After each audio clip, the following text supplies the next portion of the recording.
Chroma keying. It's a lot easier than people think. Once you've actually filmed it, as long as you've done a good job filming and got your lighting right, it's not too hard to chroma key out a colour. So chroma keying is just the removing of a colour, and you can see here I've got two layers. I've got some video footage underneath and I've got video footage on top. You'll notice that my green doesn't go all the way to the edge. I've panned and cropped it and moved it over just to centre myself in the shot a bit more. It actually doesn't matter that the green doesn't go all the way to the edge, because I'm going to be removing the green anyway, and that's this thing that I want to be seeing. I want to be seeing the video underneath. So there's a couple of ways to do it. You can go up to this tab here, Video Effects, and scroll up or down to Chroma Key.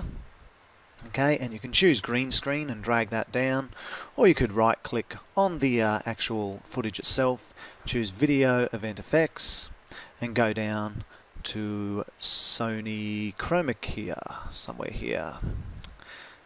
There we are, Sony Chroma Key. And we can add that, okay? Now you'll notice it's been added to the chain. I've already got my pan crop that I mentioned earlier, and it comes in like this.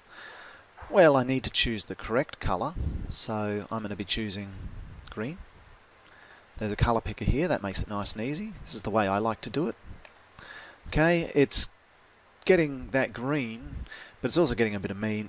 I need to make that green a bit more vibrant, so I'm just going to drag it like this, and that's pretty good.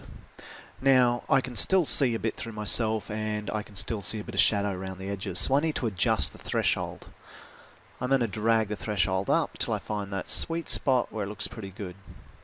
Okay, you'll notice that I'm starting to fade out the further I go, so I do have to be careful to get the right amount. So I need to take it to almost its limits, and then maybe adjust the high threshold, and you'll see I'm coming in a bit better. So I can fine tune it there. Between those two, I'll end up with a pretty good key, and I can always blur the edges if I like. Okay, I don't particularly want to do that for this particular video. There we are. We can show the mask, so it's basically inverting the key as well. Okay, we can do all those sort of things. Alright, let's take a look how it turned out.